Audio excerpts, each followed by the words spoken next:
तुम सब ऐसे ही खेलते हो क्या? तुम सब ऐसे ही खेलते हो क्या? वो ऐसे ही घर में पढ़ता है क्या? वो ऐसे ही घर में पढ़ता है क्या? राम ऐसे ही बात करता है क्या? वो ऐसे ही उससे लड़ता है क्या? तो इन हिंदी सेंटेंसेस को कैसे आप इजीली नेचुरली कैसे ट्रांसलेट कर सकते हो, ये जानने के लिए आपको वीडियो को लास्ट तक देखना है। और अभी तक अगर आपने मेरे चैनल को सब्सक्राइब नहीं किया है, so please subscribe to my channel. So let's start the video. तो इन हिंदी सेंटेंसेस को ट्रांसलेट करने के लिए सिंपली इस स्ट्रक्चर का यूज़ किया जाता है। इज दिस हाउ, उसके बाद सब्जेक्ट आप कोई सा भी लगा सकते हो, मैंने यहाँ पर यू लगाया है, ठीक है। इज दिस हाउ यू, या फिर कोई सा भी सब्जेक्ट। ऑलवेज उसके बाद वर्ब, ठीक है। यानी तुम सब, यानी सब्जेक्ट ऐसे ही करते हो क्या? ऐसे ही कुछ करते हो क्या? यही तुम्हारा तरीका है क्या? तो ये मैं बताना चाहता हूँ, मैं मेथड को दिखाना चाहता हूँ, ठीक है। तो कुछ ऑल्टरनेटिव्स देखते हैं और उस सिचुएशन को समझने की कोशिश करते हैं कि किस सिचुएशन में, किस कॉन्टेक्स्ट में इस स्ट्रक्चर का यूज़ किया जाएगा, ठीक है। सो इस स्ट्रक्चर का टिपिकली यूज़ किया जाता है टू एक्सप्रेस क्यूरियोसिटी, अपने क्यूरियोसिटी को, जिज्ञासा को एक्सप्रेस करने के लिए। When someone is genuinely asking if this style और method is their usual way of playing, ठीक है, usual way of doing something, ठीक है। और एक क्या है, टू एम्प्लाई सरप्राइज, सरप्राइज को एम्प्लाई करने के लिए, और disbelief, if the way you are playing is unexpected, if you the way that you are doing something is unexpected, unusual or unconventional, the speaker might use this structure with a slightly questioning tone, ठीक है। Questioning tone से ये use कर सकता है speaker, ठीक है। तो कुछ एग्जाम्पल सेंटेंसेस देखते हैं ताकि अच्छे से क्लियर हो जाए। तो पहला एग्जाम्पल है, और ऑल्टरनेटिव्स भी मैं आपको बताता हूँ आगे, ठीक है। तो पहला एग्जाम्पल है कि तुम सब ऐसे ही खेलते हो क्या? तुम सब ऐसे ही खेलते हो क्या? तो मैं सिंपली कह दूंगा, is this how you play? Is this how you all always play? Is this how you all always play? क्या तुम ऐसे ही सब खेलते हो क्या? तो यहाँ पर मैंने हमेशा का यूज़ नहीं किया है सेंटेंस में, लेकिन फिर भी मैंने ऑलवेज का यूज़ किया है क्योंकि ये तरीका होता है इंग्लिश में, ठीक है। भले आप हिंदी में हमेशा ऑलवेज, हमेशा के लिए ऑलवेज कहो या ना कहो, लेकिन इन इस तरह के कॉन्टेक्स्ट में, जो भी सिचुएशंस में जो सेंटेंसेस आप बोलोगे, उसमें आप ऑलवेज कहोगे, ठीक है, इंग्लिश में।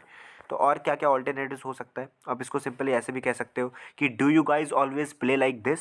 Do you guys always play like this? ठीक है, ये भी कह सकते हो। आप सिंपली कह सकते हो, is this the way you all usually play? Is this the way you all usually play? क्या ऐसे ही खेलते हो क्या? या फिर आप सिंपली क्या, और क्या क्या कह सकते हो? आप कह सकते हो, is this how you normally play? Is this how you normally play? या फिर ये कह सकते हो, do you always play like this? Do you always play like this? या फिर is this your usual way of playing? Is this your usual way of playing? Is this your usual way of playing? तो आपको एक note आपको याद रखना है कि each version is natural, but the choice depends on the tone and the level of formality you want to convey, ठीक है। किस फॉर्मल, मतलब कितना फॉर्मेलिटी आप यूज़ करोगे, किस टोन में बोल रहे हो ना, तो ये डिपेंड करता है चॉइस आपके टोन के ऊपर, ठीक है। तो पहला एग्जाम्पल है, क्या तुम हमेशा अपना होमवर्क ऐसे ही करते हो? क्या तुम हमेशा अपना होमवर्क ऐसे ही करते हो? क्या यही तरीका होता है क्या तुम्हारा होमवर्क करने का?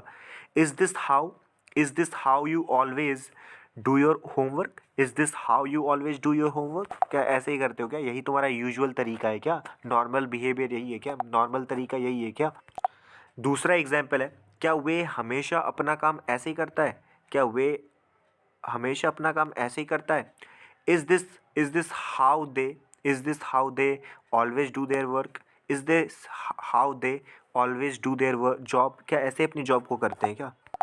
तीसरा एग्जाम्पल है, क्या वो हमेशा अपनी ट्रेनिंग ऐसे ही करता है क्या? ऐसे ही करता है क्या? यही उसका यूजुअल तरीका है क्या? Is this how he always does his training? Is this how he always does his training? ऐसे ही करता है क्या? चौथा एग्जाम्पल है, क्या तुम हमेशा बर्तन ऐसे ही धोते हो क्या? ऐसे ही बर्तन धोते हो क्या? Is this how you always do the dishes? Is this how you always do the dishes? ऐसे ही करते हो क्या तुम? ऐसे ही धोते हो क्या बर्तन? पांचवा एग्जाम्पल है, क्या वो हमेशा अपना मेकअप ऐसे ही करती है? ऐसे ही करती है क्या हमेशा वो अपना makeup? Is this how she always does her makeup? Is this how she always does her makeup? ऐसे ही करता है क्या? हमेशा करती है क्या ऐसे ही makeup?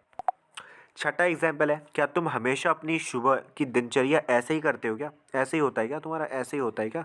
Is this how you always do your morning routine? Is this how you always follow your morning routine? क्या ऐसे ही तुम अपने मॉर्निंग रूटीन को फॉलो करते हो? यही तुम्हारा यूजुअल तरीका है क्या? सातवां एग्जाम्पल है, क्या वो हमेशा अपनी खरीदारी ऐसे ही करता है क्या? ऐसे ही करता है क्या? Is this how they is this how they always do their shopping? Is this how they always do their shopping? ऐसे ही करता है क्या शॉपिंग? आठवां एग्जाम्पल है, क्या तुम हमेशा अपनी प्रैक्टिस ऐसे ही करते हो क्या? Is this how you always do your practice? Is this how you always do your practice? क्या ऐसे ही करते हो क्या हमेशा प्रैक्टिस? नवा एग्जाम्पल है, क्या वो हम हमेशा यहाँ चीज़ें ऐसे ही करते हैं क्या? करते हैं। Is this how we always do things here? Is this how we always do things here? 10वां एग्जाम्पल है, क्या वो हमेशा अपनी प्रेजेंटेशन ऐसे ही करता है क्या? Is this how he always does his presentation? Is this how he always does his presentations? आखिरी सेंटेंस आपकी प्रैक्टिस के लिए, आपको इसे ट्रांसलेट करके मुझे कमेंट्स में बताना है कि क्या वो ऐसे ही लिखता है क्या? क्या वो ऐसे ही लिखता है हमेशा? तो ये आपको ट्रांसलेट करके मुझे कमेंट्स में बताना है। सो आई होप आपको वीडियो पसंद आई है। अगर आपको वीडियो पसंद आई है तो ऐसे इन्फॉर्मेटिव कंटेंट्स के लिए आप मेरे चैनल को सब्सक्राइब कर सकते हो। अगर आपको वीडियो पसंद आए तो वीडियो को लाइक कर सकते हो, अपने फ्रेंड्स के साथ शेयर कर सकते हो, एक प्यारा सा कमेंट कर सकते हो कि वीडियो कैसी लगी। Thank you so much for watching the video.